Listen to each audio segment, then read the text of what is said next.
Hi everybody, my name is Fred Ruland. I'm with the Library Leadership and Management Association. I'm the Program Officer for Continuing Education here. I'd like to welcome you to today's webinar and also tell you a little bit about LLAMA before we get started. LLAMA's mission is to, the Library Leadership and Management Association advances outstanding leadership and management practices in library and information services by encouraging and nurturing individual excellence in current and aspiring leaders. The reason I stumbled over that is because we recently revised our mission, and so this is a new one for us. The way that we accomplish our mission is through our members, and our members most of them belong to one of our 7 sections or special interest groups, and they provide a home for library professionals in many diverse areas, including buildings and equipment, human resources, public relations and marketing, fundraising and development, measurement and evaluation, organization and management, and systems and services. So as you can see, there's quite a range of specialties and special interests in LLAMA. For more information about LLAMA or LLAMA membership and also upcoming LLAMA webinars, you can go to our website, www.ala.org/LLAMA, that's with 2 L's, like the animal. Or please feel free to email me at fruland@ala.org. I just have a couple technical things about today's program. First of all, I want to let you all know that it is being recorded. And unfortunately, because of the size of today's webinar with over 1,000 people registered, we're not able to take questions. After the webinar, you'll get an email with links to the recorded version, the slides, and also a short evaluation survey. If you need any technical assistance during the webinar, call 1-800-263-6317. That brings us to the main portion of today's webinar, Job Hunting for Today's Libraries in Today's Job Market. Our speaker today is Brian Keith, Associate Dean with the George A. Smathers Libraries at the University of Florida.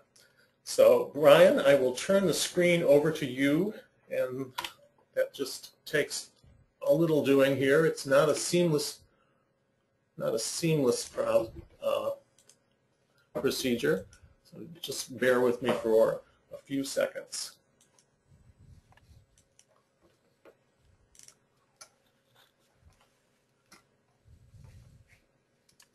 Okay, and this is Brian Keith at the University of Florida. I hope you guys are able to see a screen that says the title of the webinar, and at the top it says LLAMA, and at the bottom it says the George A. Smathers Libraries. That's what we're looking at. Okay, that's great, because if you couldn't see that, it was going to be a very long presentation. My name is Brian Keith, and as Fred said, I'm the Associate Dean for Administrative Services and Faculty Affairs at the Smathers Libraries at the University of Florida, and I'm very excited to be conducting this webinar. As Fred mentioned, the slides for today's presentation are posted. They're actually available now, and one of the nice things about them being posted in the digital repository at the University of Florida is that all of the links, and as you will see, there are a lot of links to additional content.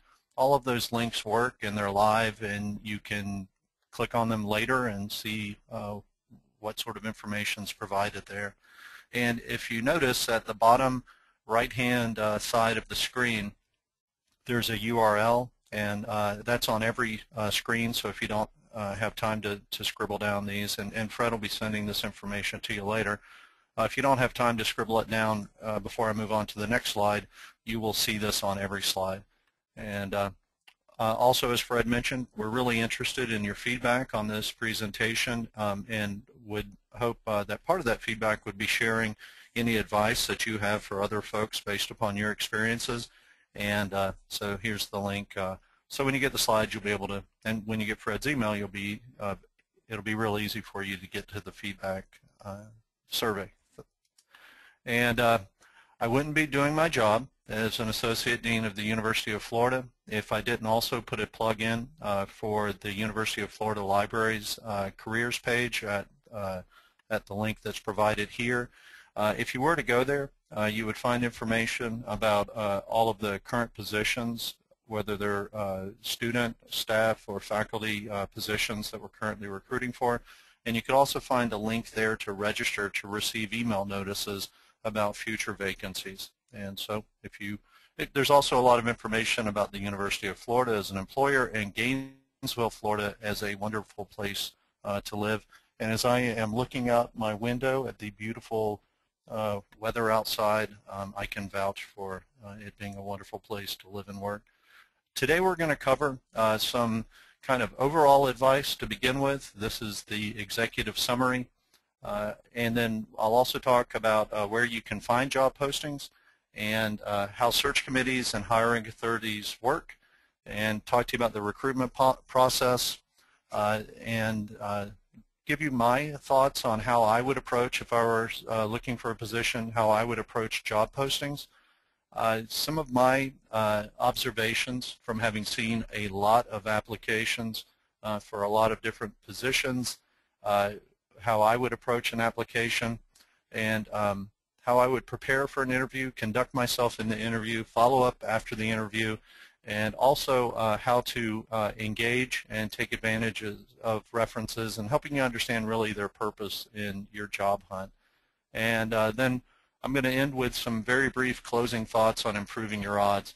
And really the whole purpose of this presentation is to improve your odds and to give you some observations of my own and of other HR directors that I've talked to, other folks that have been involved in recruitment, and really help you think about the process maybe in some way you haven't thought of it before, and really improve your chances of getting a position that makes sense for you. And I'm going to start off with some disclaimers.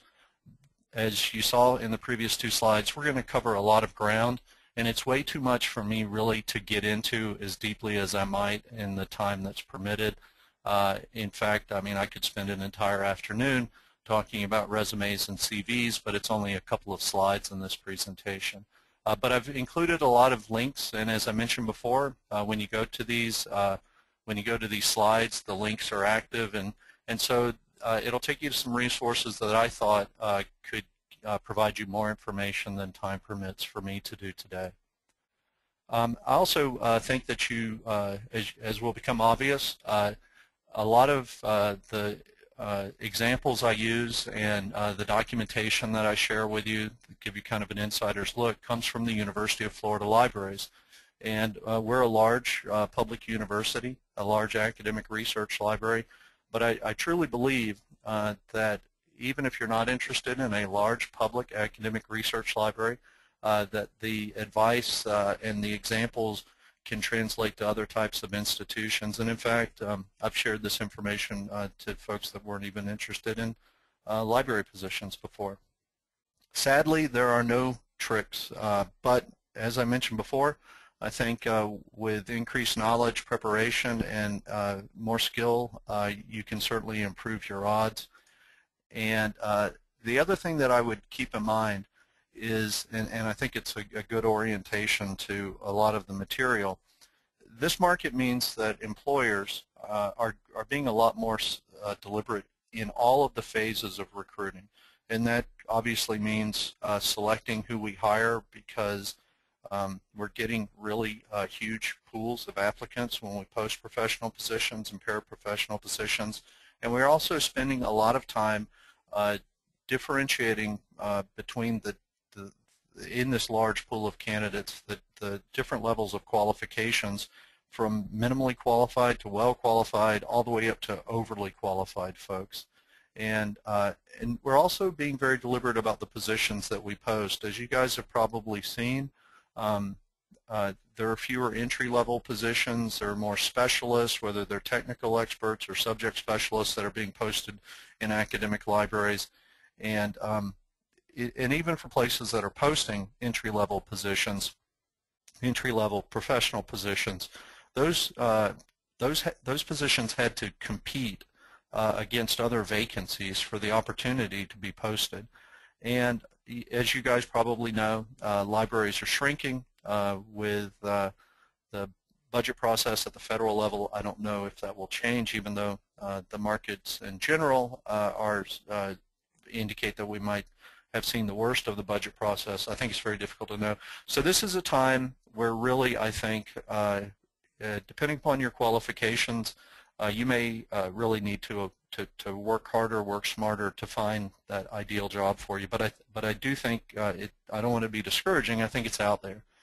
And one of the things you're going to get from me is that I really think you need to narrow your focus to positions that make the most sense for you and do a better job of applying for those.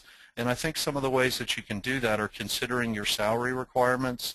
And you may be positioned well where you are when you consider what your salary is versus what the market, but it certainly should help you narrow the field. And consider trailing partner considerations, trailing spouse considerations. I think that we're certainly seeing in the market, I think some folks are becoming less reluctant, but there's still a real reluctance for people to move their family or move their home. And so I would be real deliberate about that and use that as a process of allowing you to focus on specific jobs that make the most sense to you. And a good source of information on that is the ARL salary survey, the ALA APA salary survey, and those should help you understand where either you or your partner are as far as how you fit into the market and what you can expect as far as market equity. That really is part and parcel and feeds into an overall theme that I have in this presentation. I would encourage you to apply to fewer positions but to do a better job. And I can understand it's very easy to apply in an afternoon to 50 positions, to use generic documents, minimal documents, and get your resume or your CV out there. As you will see in this presentation, it's really my earnest opinion that if you were to apply and do a better job to fewer positions, that you will do better. And so that's part of my overall advice. And part of doing a better job is to develop your message, how your qualifications uniquely match the job in question and why the job makes sense for you, and then to deliver that message through the materials that you submit, through subsequent interviews, through the references you select, and really all the phases. And we're going to get into this in plenty of detail. And one more piece of advice, do not rely on the folks that are recruiting you, whether it's a search committee or a hiring authority, to be skilled recruiters and to make that connection between your qualifications for them to really derive that. So I would, part of delivering your message is to helping that search committee out. And I would also, as you guys will understand at the end of this presentation, I am a big fan of cover letters, and I would encourage you to take advantage of that medium. And you will hear everything you ever wanted to hear about cover letters from me before I'm done. But that's just an executive summary piece. And then one more piece.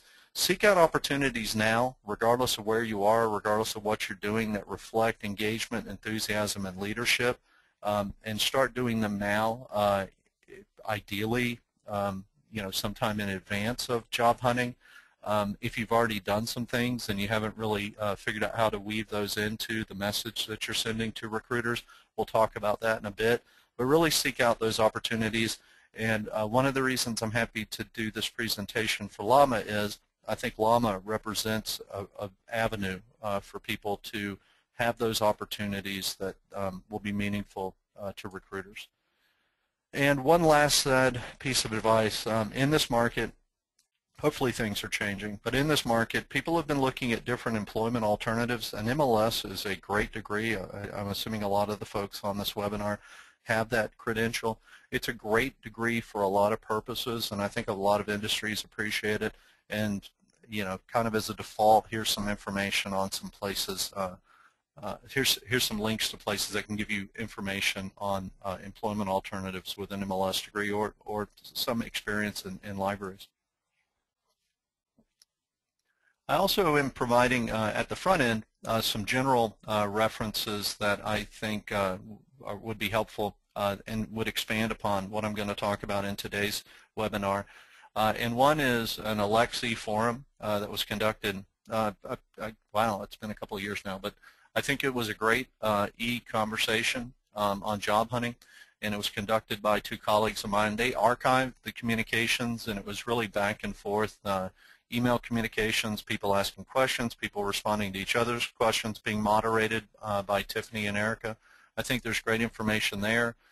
There's a couple of other, a group post of what not to do's, a career resources toolkit for job seekers, and also an article that I thought was interesting for folks who are first time on the market. I would encourage you in your spare time to read this.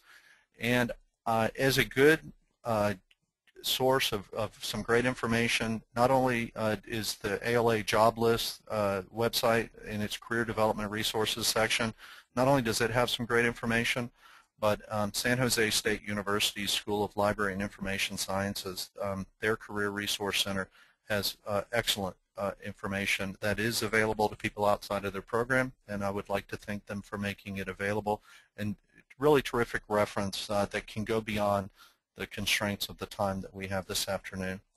And then additionally, there was a virtual presentation that ACRL sponsored, and a associated conference paper that was put together by some folks with similar backgrounds to my own. And it was Job Hunting, What Search Committees Want You to Know. And it's really in the same theme of today's presentation, which is the desire for folks who are interested in positions in academic libraries or other types of libraries being as successful as possible and helping us truly find the most qualified folks. And so moving on into the content of the presentation proper, where do we post? We post, and by we I mean large libraries or large library systems post in regional consortia area websites and through professional associations. We also post at our specific employer's website. I've provided you the one for the University of Florida before. We also post through the library's own website. And also we use and have really been increasingly using electronic mailing lists that are used by people with a particular subject expertise, and so for science librarians or chemistry librarians or for catalogers, the electronic lists that those folks use for their professional communications. I would think that depending upon the type of library that you're interested in, you might be looking at an institution like the University of Florida that is able to do a lot as far as postings. But if you're interested in a smaller library system or a specific institution, you might end up needing to focus on their website and maybe do an RSS feed. Some of the big posting sites that you'll see a lot of positions, and my guess is most of you will be familiar with, are through ARL, ALA, the Chronicle of Higher Education. You'll see a lot of library jobs there, through LibGig, lisjobs.com. And in addition to those, there are a couple of lists that are maintained of job posting sites, and I would encourage you to take a look at those. And then also there's a study that the University of Florida and other academic libraries are conducting where we're tracking, as we conduct searches, we're tracking where we're posting positions. And so, for example, if you wanted to see where a music librarian position was posted not only at the University of Florida, but I believe there's one in there for the University of Chicago, you could go in, this is publicly available, and you could see where those, which lists, which sites those different institutions use to post very specific positions and a variety of positions. And regarding posting sites, there are aggregators that can help in RSS feeds. These are two examples. I am not going to put myself forward as an expert in aggregators or in managing RSS feeds, but just so that you're aware that these are available to help you collect information to help you stay abreast of postings at specific institutions. These are great resources, and really for someone my age, they represent a marvel of technology, and I would encourage you to take advantage of those. What you need to know about search committees, there's a couple of things. One is selection is the process of weeding out. Every search committee or every hiring authority that I work with starts off with the same fear at the beginning of a search, and that is, are we going to get enough applicants? And generally, but even more especially in this market, that concern quickly turns to, how am I going to manage the 110 applicants that I have for this one position? And they do that through assessing and weeding out.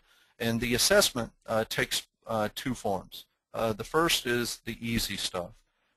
If there are years of experience or educational credentials that are required, those are pretty quick and the low-hanging fruit of assessment. But beyond that, there are some things that require judgment and inference in order for us to determine if someone has desirable traits. For example, are they a good colleague? Are they inventive? And the point that I am trying to make with this is, and I think you'll see it in subsequent slides play out, whatever you can do to help, certainly you want to be effective in the easily measurable stuff, but the more effort and the more effective you are in helping with these judgments and these inferences, the better off you're going to be. And how can you influence this? How can you help the search committees understand how you're well positioned for a position? You do it through documents, your CV or resume, the cover letter, the references you choose, the interview sessions if you make it that far into the process, and a presentation if the institution invites you to give a presentation during an interview. And one of the things I would, and I'm going to spend a couple slides on presentations later, please do not underestimate how important a presentation is. It really, I can't overstate the importance of that. They also can learn about you through, obviously, your interactions with staff that are informal, maybe not part of the official interview session. And so I would encourage you, as you heard me say before, think about your message, what is your message, and look at these as vehicles for furthering your message. One of the things I don't know if people really understand about search committees is kind of the background of the folks who are on it. And I think that generally you will find they're conscientious, they're going to be intelligent people. We're selective about who ends up on a search committee, and this applies to hiring authorities also. They're likely to be either on the search committee or in a position of decision making because they have a stake in the position and therefore the success of the search, but they may not be skilled recruiters. In fact, there's a really good chance that unless someone like myself is on the search committee or handling the screening, and that's not always the case, they almost certainly will be an employee of that library system for some reason other than recruitment and selection skill. And that makes it more important for you to help them be successful.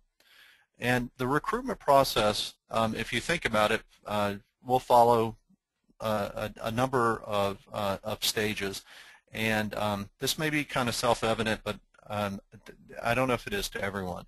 And these are this is the chronology, the sequence that these would take place at the University of Florida. You may see some variations in this, but we begin. I have not included the competition of positions, which ones will be authorized to go forward. But so this takes place after that. But we start with an advertisement. There's an application period, and presumably you'll advertise for the entire application period, but it may just be a one notice to a listserv. And that's followed by an assessment of the applicants that came in during the application period. It may be an ongoing assessment, which would be followed by telephone interviews or reference checks, and then an additional assessment of applicants geared towards determining who will come for an on-site interview. And based upon the on-site interview, you assess how people did and how suitable you think any of them might be. And hopefully you will end up making a job offer that's accepted. You may end up making multiple job offers in order to get an offer accepted, or you may go back to some previous level and bring in additional people for on-site interviews, or decide to repost. What I would encourage you to do is, as you make it through the successive levels of assessment, I would really suggest, and some of the slides later I'll talk about doing your homework. As you make it to successive levels, you've already been successful. You've weeded out favorably for yourself. And I don't know if you could learn everything there is to know about the University of Florida Libraries, prior to submitting an application. But when you know that you've made it to the point of getting to a telephone interview, you can assume that you've already made it over a hurdle. And I would say that you've made it that far and you should invest more effort. Certainly before you come to an on-site interview, I think that you should probably dig even deeper and find out even more information about the University of Florida and about the position. And clearly, as you're applying for positions, though I'm going to encourage you to invest some time, you can't spend hours and hours and hours on each potential institution. But when you start making it, if we started with a pool of 110 applicants, we're going to do telephone interviews with maybe 10 of those folks, and that would be a lot of telephone interviews. And we're going to do reference checks on even fewer, and then we're going to do on-site interviews for maybe 2 or 3 people out of that 110 applicants. And so I would really look at it from the perspective of, if you're going to take the time for an on-site interview, that you really invest the time, because you've gotten pretty far into the process already, and you've made it further than a lot of people. For professional positions, it's typical, based upon what I've shown you before, for these search processes to take months. And that's from application to the offer. And there may be periods where there's little or no activity that's apparent to applicants. And so that's unfortunate, but it's really kind of the nature of applying for a position, particularly one that's being recruited by a search committee. And so moving into the job posting, the most fundamental piece of advice I would give you is to read it and assume it was written deliberately by intelligent people who really want the search to be successful. And when you approach it from that orientation, assess whether this sounds like something you want to do. Are the responsibilities ones that you think that you are well suited for? And then I would consider the qualifications, required versus preferred qualifications. And I can tell you, as a large public institution, it would not be possible, it would be very rare that we could hire someone that does not have every one of the required qualifications as stated in our advertisement. That just wouldn't be a good thing for a public institution to do. We should be recruiting in the sunshine, in the daylight. People should understand how to qualify for these publicly funded positions, and therefore, if you do not have a required qualification, I would encourage you to move on and look for another position. So I was kind of hedging a little bit about that, and I didn't say we never can accept someone who doesn't have all other required qualifications. The only exception that we can make is if we require an MLS degree for that professional position, and we would require that or an alternative advanced degree for a professional position. In some instances, we may decide to do a provisional hire, a provisional appointment for a person who has 1 or 2 semesters left to complete their MLS degree, or they're in the process of their final semester, and we would just make the offer contingent. But with that rare and uncommon exception, really, if the required qualifications should help you assess whether you should spend your time applying for that position or whether you should invest that time applying better for another position. And so we're going to get, I'm going to show you a job posting and talk about the qualifications in a moment. Also take into account the salary and location and the deadline. And I really think you can think of deadlines as the first minimum qualification. If you miss the deadline, we will not, as a public entity, and I think most institutions, we will not be able to accept you as an applicant. It would violate our policies and the ways in which we would want to conduct a search if you're past the deadline. Now, if you find a position and it's past the deadline, I think that it would, and it's a great position for you. It's an ideal connection. It may be worth sending an email to the employer and asking if they might repost the position. But if you've missed the deadline, you've missed the deadline. And when you read the job posting, it's going to tell you what documents to submit in the system through which to submit. It may be as simple as attaching it to an email, or it may require that you submit them through a system. I would read that very carefully and make sure that you submit all of the required information. At UF libraries, we require people to provide a short written statement, a position on some relevant topic associated with the search. It's 250 words, which is about 2/3 of a sheet of paper. And commonly, people will forget to include that, and some search committees feel that that is an indication that people can't follow directions. Some search committees feel differently, and you know, we will follow up with people, particularly if they look like a great candidate. But you can't count on that, and it's going to decrease your odds if the position's worth applying for, even if it requires a position paper and requires a little unique effort. If you're going to apply, make sure you submit all of those required materials. Regarding those positions or essays or opinion pieces, please be sure to cite any works that you use in developing those essays. I'm kind of embarrassed to say this, but you know, librarians are good at finding determining plagiarism. I would encourage you to cite, and I think it would be nice to have some citations and to show that you reviewed the literature before responding. Also observe word limits and other instructions. And so now I'm going to show you a sample position vacancy announcement, which is a job ad by any other name. I'm going to zoom in a little bit. And so this is a vacancy announcement that we used for a position that we advertised back in 2009. And I just want to tell you, as a recruiter, some of the things that I would see, and as a recruiter at UF, some of the things I know about this position vacancy announcement that you don't. First of all, it's a psychology sociology librarian. The rank is assistant university librarian, which it would not take a lot of effort for someone to determine that this is the first of 3 successive ranks for tenure accruing librarians at the University of Florida. It goes assistant, associate, and full university librarian.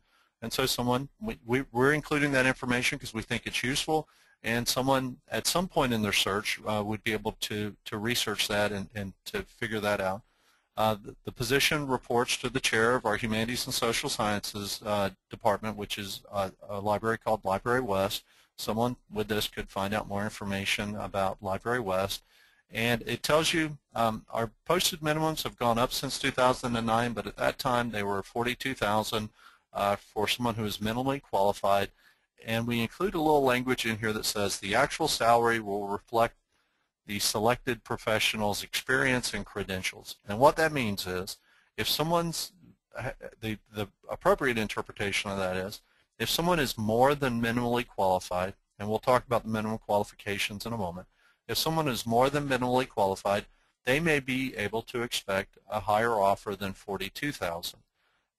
The primary restriction on what we will be able to offer as an employer, if we were doing this in person, I would ask folks to guess what the primary limitation is to how far above $42,000 we could go might be. And one of the guesses people will frequently say is budget, and there's an element of truth to that, but really an individual salary is not large enough to have a big impact on our budget. The primary restriction on how far above a minimum salary that an employer is going to have is going to be the salaries of the folks who are already at the institution. The University of Florida is a public institution. Our salaries are public information, and so if I bring someone in and we pay we pay them something different than the minimum salary, or we pay them the minimum salary, if they are making higher than equally credentialed folks, then those folks will be unhappy. If I bring them in and I make and we bring them in at a salary lower than equally credentialed, experienced folks in their unit, they're going to be unhappy because they'll figure that out. And so the points I would make are, you can probably expect pretty earnest offers from employers, but they may exceed their minimum, but they're really going to probably put forward a legitimate idea of what the salary is going to end up being for the position as posted, and there's not necessarily going to be tons of latitude. So from a practical standpoint, if I knew if this position doesn't require a PhD and I have a PhD, and and my salary expectation is $45,000 a year, it may be worthwhile for me to apply for this position. And I can tell you it would be at UF. If my salary expectation is $62,000 a year, it is probably not worth it, and I should move on to a different position other than applying for this $42,000 a year, because there's just not going to be it's going to be very unlikely that an employer is going to be able to completely bust the minimum salary. And in fact, at UF, our philosophy would be, well, if we were going to pay 62, even for a terrifically credentialed person, we should close the search and post again and see what other people are out there in the 60s. So that's probably more than you wanted to know about salaries and what I would take away from job postings, but that's my advice to you. We've indicated a requisition number, the deadline date, December 1st, and we've also included something so important that we bolded it, which is basically you can see the full ad and the directions on how to apply at the library's website, and that you should include all of the information, and if you do not include all of the information, we may not follow up with you and your application might not be considered. And I would assume that whether it's stated this clearly or not for all of the positions that you think about applying for. We start off with a job summary, and I can tell you if we post through at ARL or ALA, a place that charges by the word, we're probably going to include mostly just the information that's on this front page, the job summary. We may even shorten and abbreviate some of that. But the job summary is a summary of the position. If someone wanted to see, we would include in that short ad a link to the full ad where people would also see a pretty exhaustive discussion of the responsibilities and of the qualifications, both required and preferred. And so if you were to look at these required qualifications, you could expect that the person who might receive an offer of this position will have each of these required qualifications. And they start off with ones that are pretty easy to measure, whether someone has a degree. If we required experience, we would have the years of experience and a definition of what experience would qualify.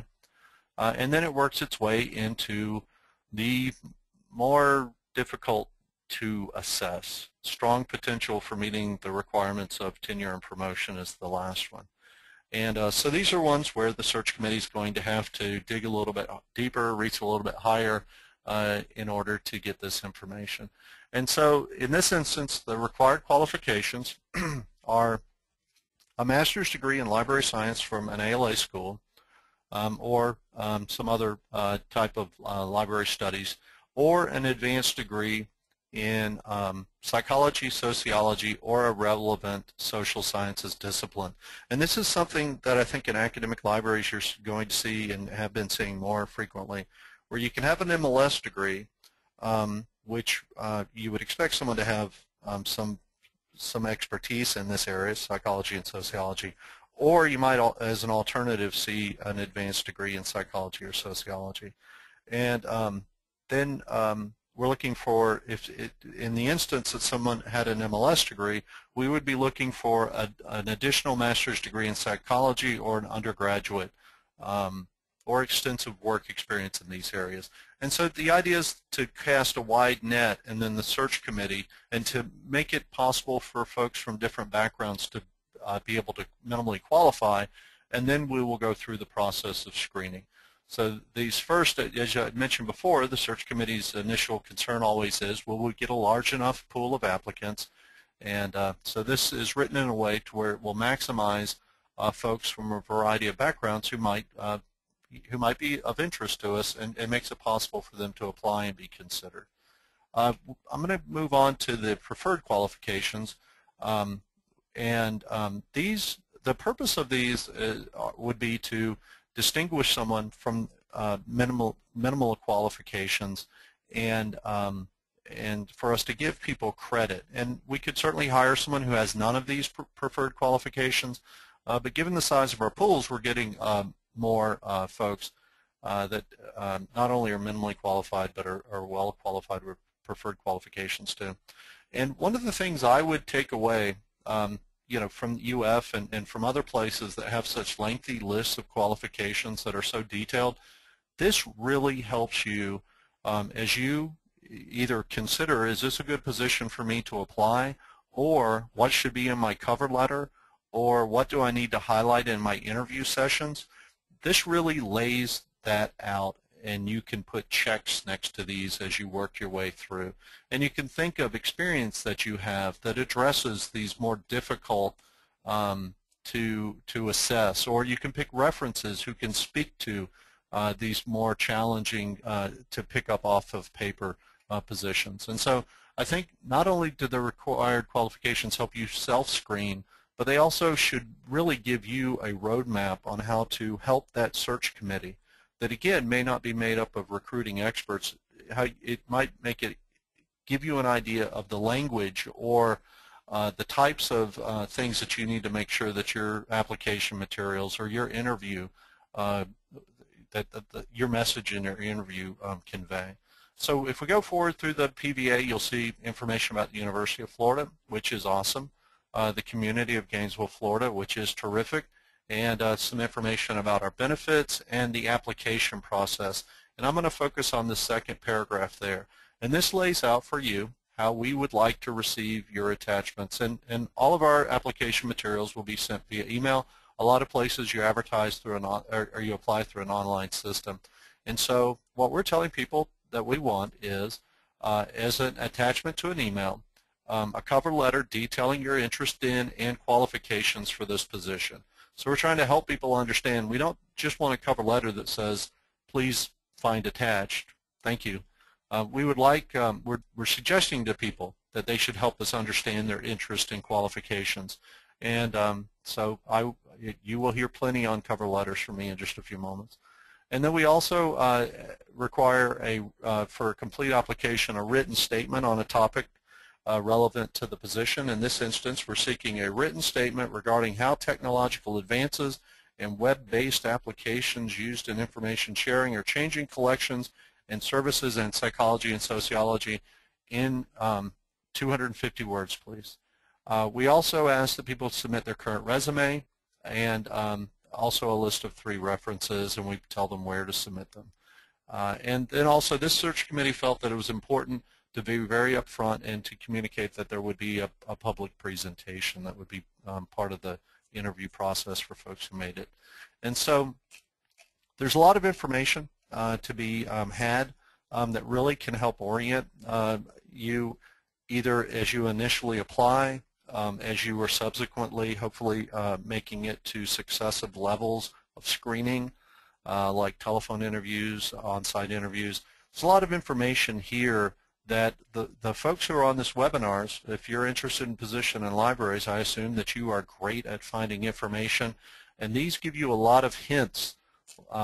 Like this does not say this is an entry-level tenure accruing rank, but it wouldn't be very hard for you to find that. And if you're coming all the way to Florida for an on-site interview, that'd probably be a pretty good thing for you to have determined. So I'm going to go back to my slides. All right. So that's everything and more than you wanted to know about a position vacancy announcement.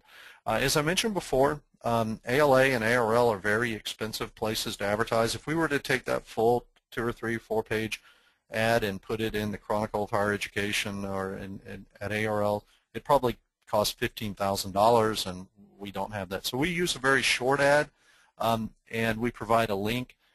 If you see just a small ad, I would scratch around and see if you can find a fuller description of the position. And then you also have the phenomenon of where the crawlers, spiders, find our advertisements, and they take snippets of them and aggregate them on websites where people sell advertisement. So just make sure you have as much information as possible. And when you're submitting your materials, your application, please consider them your representative. I would encourage you to apply to fewer places, but to do a better job of tailoring these documents to the information in the posting, and explicitly communicate how you're qualified for this job. And I don't expect people to generate a document necessarily that's unique for every posting. I would come up with templates and save them over time and revisit them. But as I showed you before, in that position vacancy announcement, there's a lot of detail, and there's a lot of language in the way in which we conceptualize the responsibilities and the qualifications of this position that's out there and could be used for you. I would encourage you to take advantage of it. I think it will improve your odds.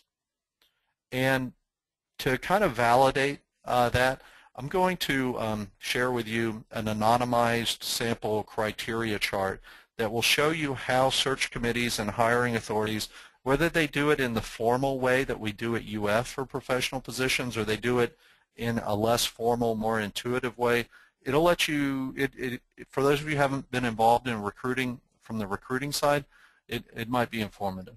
And so bear with me while I flip to that. Okay, and I'm going to drill in and let me cruise around. So this is an Excel sheet, and this is what we call a criteria chart, and this is for that same position, psychology and sociology librarian. In the gray row across the top are people's names, alpha, beta, gamma, delta.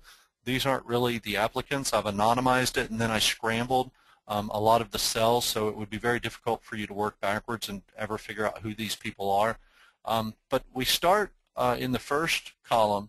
We work our way through the minimum requirements for the position and the preferred requirements for the position.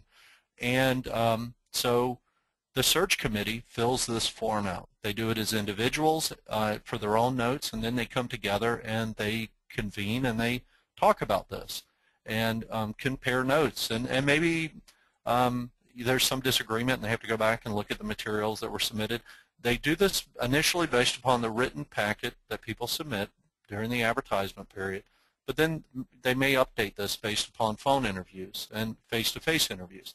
And so a couple of things, first of all, applicant alpha had, that you can see they only were looked at in 3 areas. Whether they have the education, whether they have the experience with education qualifier, and whether it's clear that they have subject knowledge. And then they probably didn't get reviewed for anything else. Applicant beta made it further, but they have some things that I'm really hoping you guys will do a better job and not have as part of your application.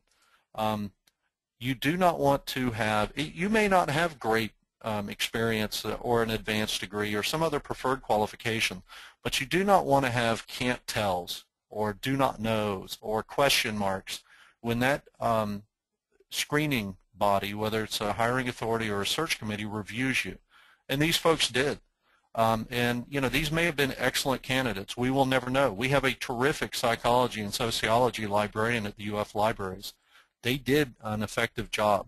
There may have been other folks that would have been competitive, and it may have been the people whose anonymized, scrambled credentials were in beta, gamma, delta. It may have been these folks. Don't be these folks. Make it easier for the search committee, particularly for these early on. I think in a cover letter you could cite something and say, in regards to my ability to work on a team, or I'm particularly proud of my work and accomplishments on a team where I was able to use my initiative and creativity and my knowledge of new technologies, particularly web, to do blah, blah, blah.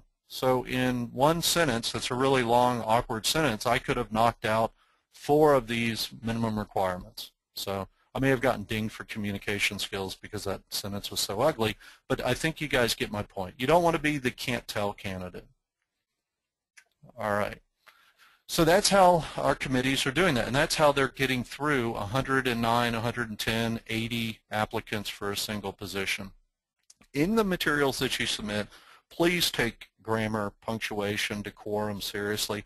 These are really short documents, but they should, if you're going to do them well, you can take into account that they're time consuming.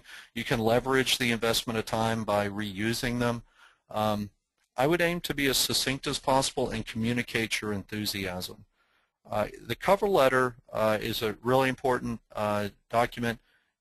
Use correct address information, refer to the correct position, including the right requisition number. It's helpful to get them together. And also, we understand that you're probably going to be doing mail merges or some other thing, but really try and make sure that you update each field. So it's, people will note on the search committee or in the HR department or the hiring authority when they receive a letter that references the correct position but the wrong institution. And we know you're applying for multiple positions. Just try and be mindful and avoid it. The cover letter is really a unique thing, and I encourage you to take advantage of it. It is the part of your application where you can use sentence subjects that begin with the word I or mine or my. And so you're able to use first person and first person possessives to communicate your story. And it's the mortar that helps connect the other elements of your package, why you pick these references, or why you feel this experience when you take together these 2 part-time positions actually gets you to the threshold of 3 years. You don't want the search committee to have to do that math. You don't want them to do the math wrong. So, if the minimum requirements are 2 or 3 years of experience and you can get to that, if only they would put together 2 part-time positions or a TA assignment or something like that, or experience at another type of industry, help them put forward the case for why they should count that in that instance. I would keep them to less than a page and a half. If it's going to be a 2-page or more cover letter, it's going to have to be a pretty fascinating narrative. In the cover letter, explain why this position is a good move for you, but just as importantly, communicate how your qualifications fit and why it's a good move for the employer, why you're a good bet. Because when we hire people, even for folks from inside the institution, it's a gamble that they're going to be successful. And so, make us as comfortable as possible with that connection. And by doing a good job of this, it shows not only is it effective, but it also shows thoughtfulness and understanding of the position and what it does. And if you have a career path, and everyone does, even if you're at the beginning of your career path, explain it.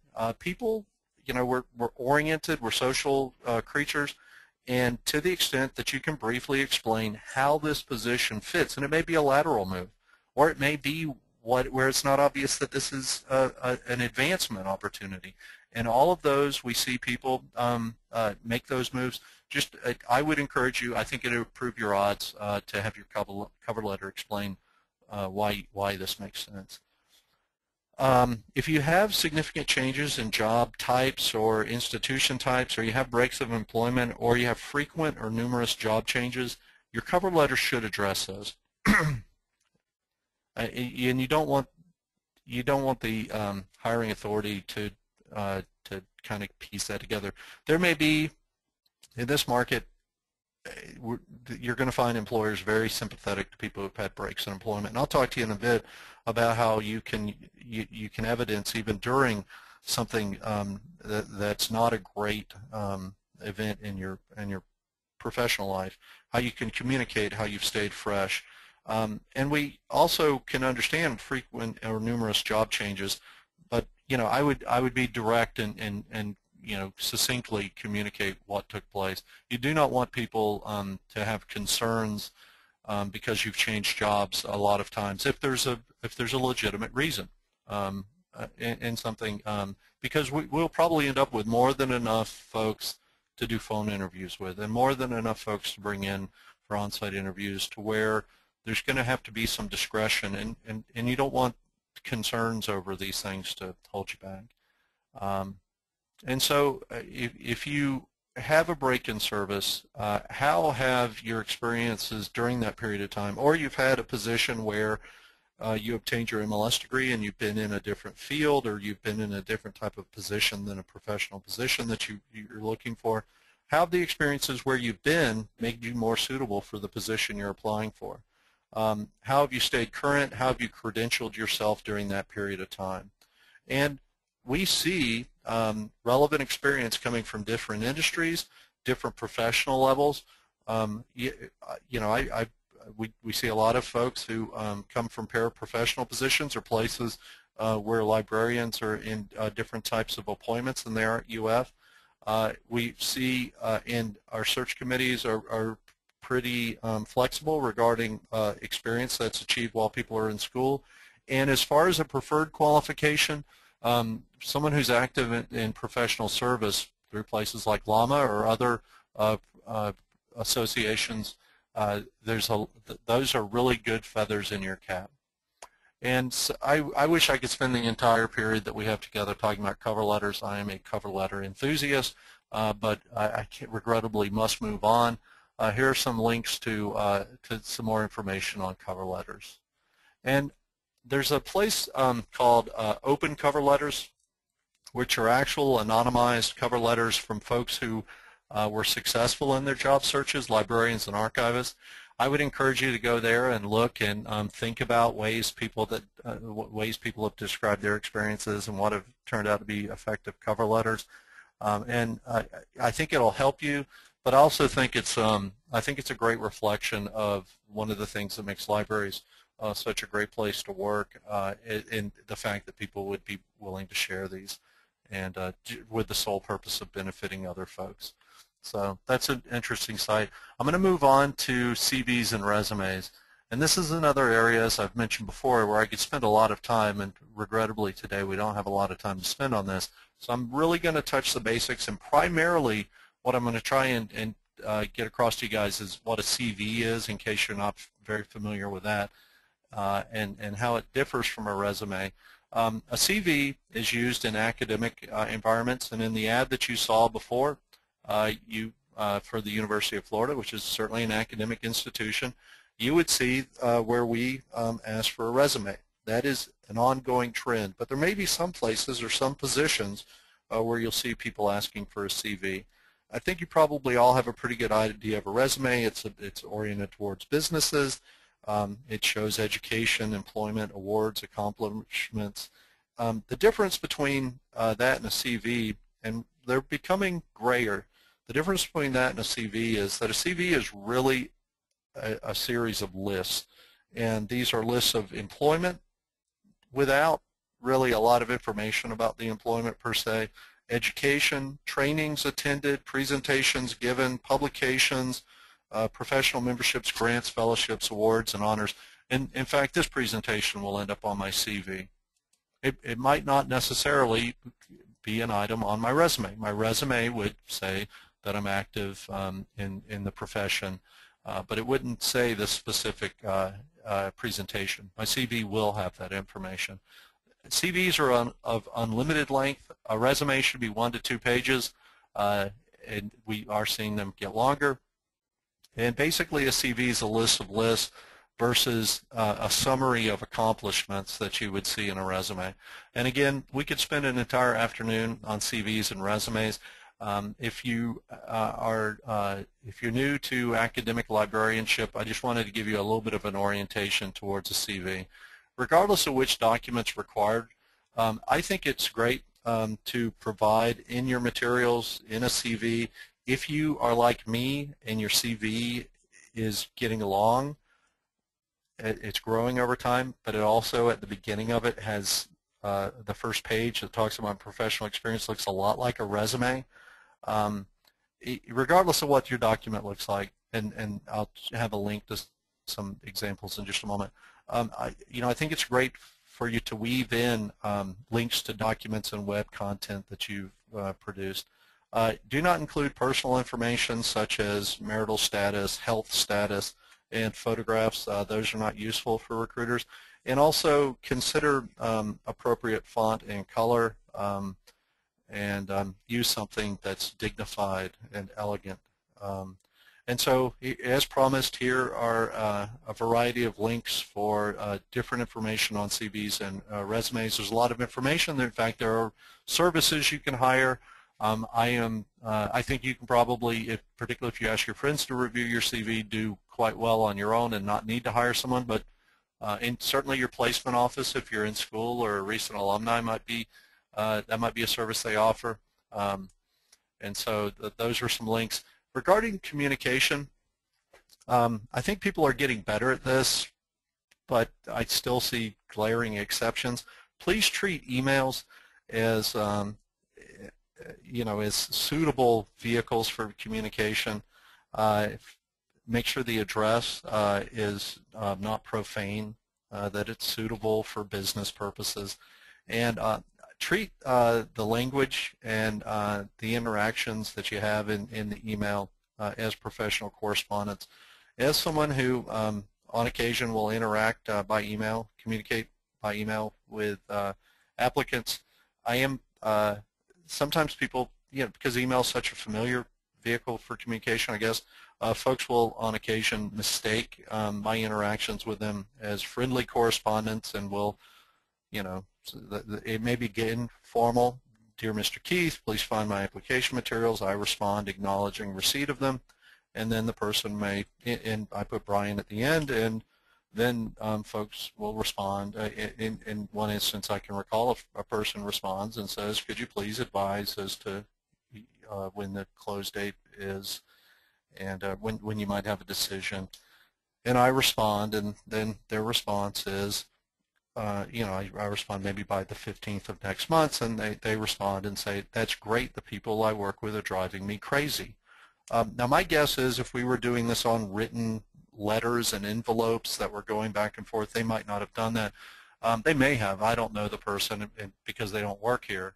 But just make sure that you don't get caught in a trap where emails, it may be less comfortable to make it formal, treat it as formal.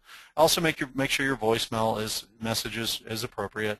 If you're known as the person in your circle of friends with the hilarious voicemail messages, people will understand when you're looking for work. On the topic of communication, I consider telephone interviews to be something that you should really, really take advantage of. And it's a medium that completely plays to the applicant. If you're part of a recruitment exercise that includes telephone interviews, everything is to your advantage.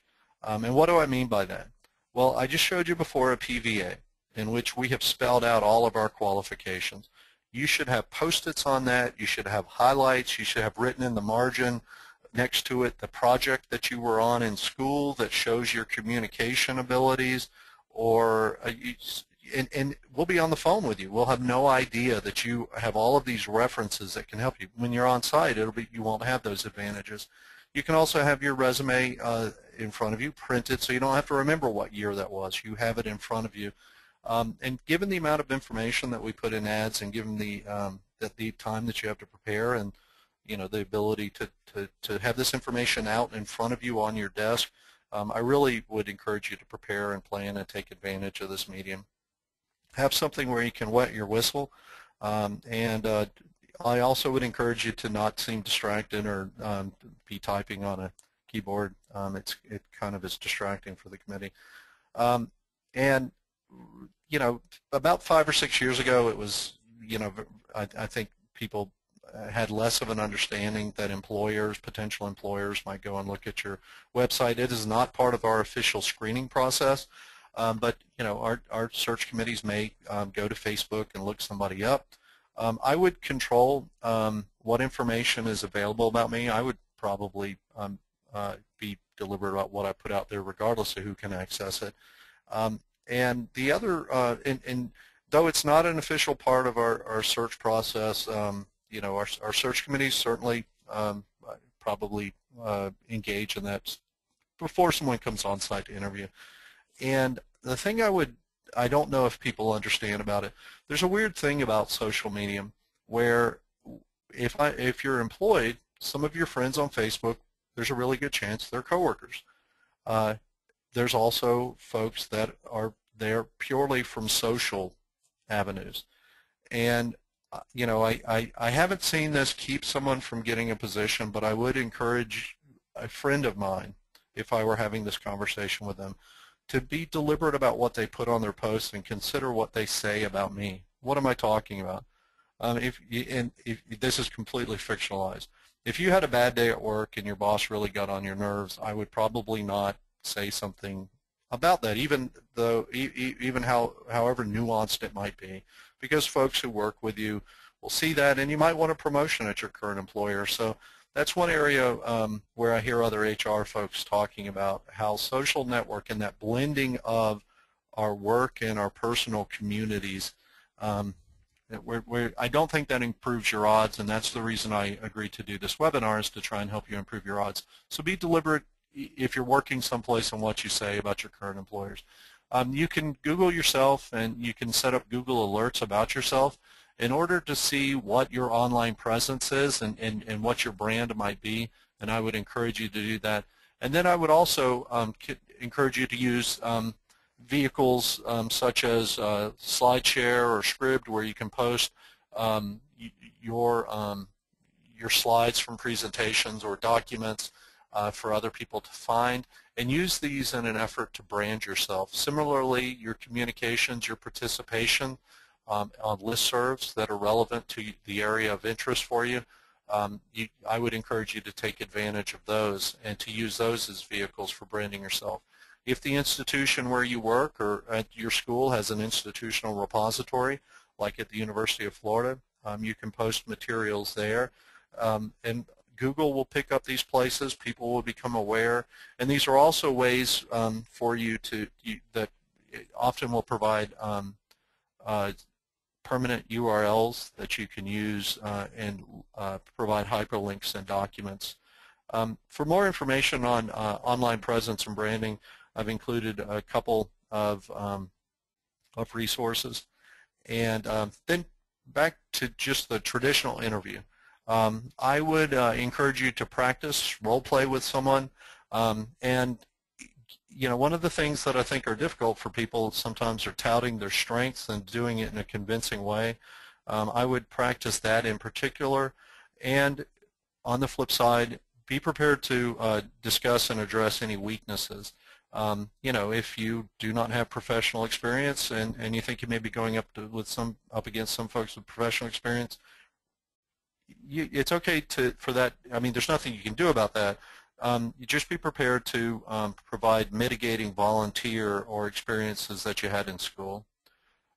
There are just endless lists of common and funny and perhaps frightening interview questions that folks have had. I would check those out. Ultimately, we've talked about being able to deliver a message. Be able to communicate why you want this position. I have seen folks who have made it all the way, who I think probably would be great candidates for the position, who've made it all the way to on-site interviews, and for some reason they just seem completely unprepared to address the most fundamental of questions, which is, why do you want this job? Be prepared for that. As you go forward, interviewing in and of itself is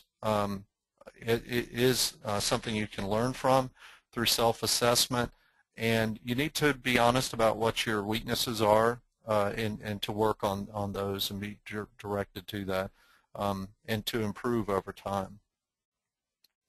A couple of points based upon applicants that I've seen who are recent MLS graduates and from talking to other HR folks. If you are of the traditional age for an MLS degree, which would be someone in their early to mid-20s, one of the things, whether it's fair or not, that you should, that I would encourage you, and I don't know you, but I would encourage you based upon my experience and the collective commentary of other HR professionals, look for opportunities and behavior during the interview that shows your maturity and also shows your flexibility to where you've learned a lot in school, but you understand that you'll be coming into an institution who's been doing things a certain way for some period of time, but is open to change, but not change tomorrow. So these are just a couple of general comments based upon those experiences with applicants who are recent MLS graduates. And if you have a degree from someplace else in some other field, like if you have a PhD in anthropology and you're applying for an anthropology position, or if you have a master's in chemistry and you're applying for a chemistry librarian position, at UF we would be very interested in you, but it's helpful for us if you can connect that you get libraries and you understand the services and product and contribution from a library of our type. And if you're going from different library types, obviously talk about and be versed in that other type of library, its patrons, and be clear in communicating that as part of your message. As I mentioned before, as you're making it to these successive levels, you should spend more time preparing yourself because the competition's getting better, but you've made it further into the process and you want to get to an offer. Learn more about the organization, and so I've listed some things that you might find out that are the kind of elements or characteristics of an institution that you should look for. At the University of Florida, we're a land-grant institution. Some folks may just automatically know what that means. For other people, that will be a term that they've heard but never really thought about before. For some folks, it may be a new term. If you were going to make it to the point of a telephone interview or an on-site interview at the University of Florida or another land-grant institution, I might consider that. And based upon feedback specifically from the search committee, I've added this slide. And one of the criticisms they had about someone was, you would have thought if we brought them all the way in for a face-to-face interview that they would have at least discovered the basics of our catalog and what databases are available. This information is readily available. Now, would someone need to know that to submit an effective application? Perhaps not, but again, as you're making it through further levels, I would encourage you to dig in and try harder, and for you to learn more, particularly before an on-site interview. There's some information about the position, what it does, how it fits into the organizations. Obviously, being able to speak fluently about those things is important, but also its status. In academic or federal government, there are different sorts of statuses for positions. In academic environments, is it a faculty position? What does that mean? What does it mean at that institution? Is it tenure eligible, tenure accruing? What does that mean? You may or may not know that. You may know that. But before you get, if you're making it into the process, those would be good things for you to at least have some familiarity with. And then what are the expectations for the position? One of the things that was in the PVA that we looked at briefly before was a description of expectations for scholarship and service. At UF, for a librarian position, that would be something you would have to do. Well, is that something that's of interest to you? The result of the preparation, again, the further you make it into the process, is to avoid embarrassing gaffes and to improve the impression that you make and to improve your odds. I would prepare some questions for the relevant folks that you're going to interact with throughout the day. If you can get folks to answer these questions, why this position? What are your expectations for the position? And what are the opportunities for growth and learning? Those should allow you to orient yourself and improve your message. And to the extent that you can get these answered in the phone interview, it should really help you position yourself when you come to the on-site interview to be able to communicate how your qualifications meet those expectations, or why this position is important enough to get posted, or how excited you are about these types of professional growth opportunities and maybe not these others that weren't mentioned. And then you may be meeting with folks that aren't who aren't necessarily extroverted.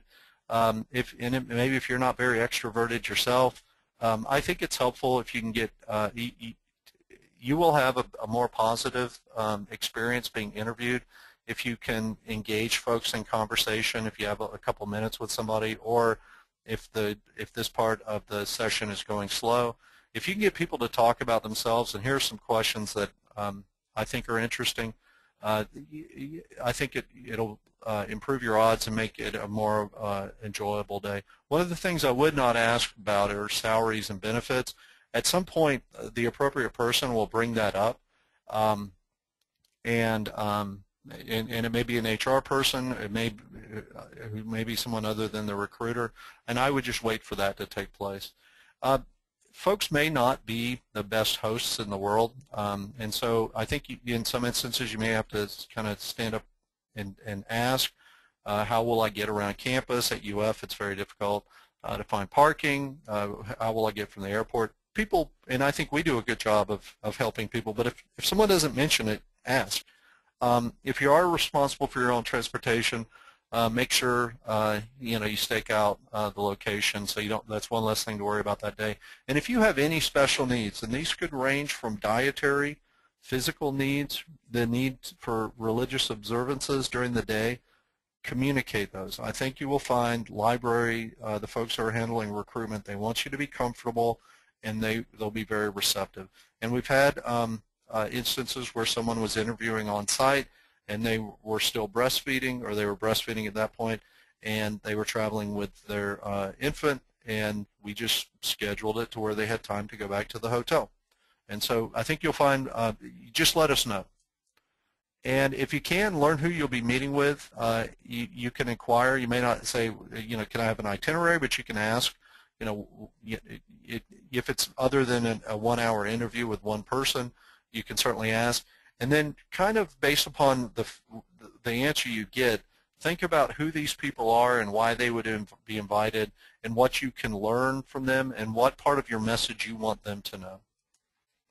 And if there's a presentation, I think it's very reasonable, if it's not clear, for you to solicit more information about the audience, who they are, what their expertise level is, a clarification of the topic, and also information about the media that's going to be used. Is it a PowerPoint presentation, that sort of thing. If you're a Mac person, how will you handle that? If there is a presentation, put an appropriate amount of effort into it. We understand that this is, extra work, but, where someone didn't really put any effort into it, it shows, and you've made it pretty far in the process, or we wouldn't be asking you to invest this time. Cover the topic. If you have something that's closely related, change it enough to cover the topic. If you have something that's unrelated, create something new for this topic. And to the extent possible, incorporate relevant information about the institution. We love that. It shows your interest. And be prepared for technical glitches. They will almost certainly occur. Practice your presentation, save time for Q&A, and to the extent possible, involve and engage your audience. For the day of your interview, and you should aim to be fresh and rested in your appearance, alert. You can relax because, as I've shown you before, your talent and your credentials got you to the point. Listen to folks. Don't talk over folks. There is a general recommendation. This will upset somebody, that you not smoke the day of or smell like smoke. And there's a lot of information about the graying of the field of librarianship. A lot of the people who will be making hiring decisions may be older than yourself. I would lean towards conservative in my dress. Learn people's names and positions. If you're like me and that's not something that comes easy to you, jot down notes. People will understand that. And recall that, and keep in the forefront of your mind that attitude and your demeanor are as important as your responses to questions.